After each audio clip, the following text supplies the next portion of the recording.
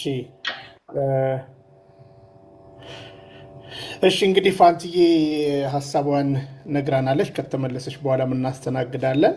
ለአከ ወንጌል ሀሳብ ይጨምሩና አደራ የምልህ እንግዲህ ወንድሜ ጴጥሮስ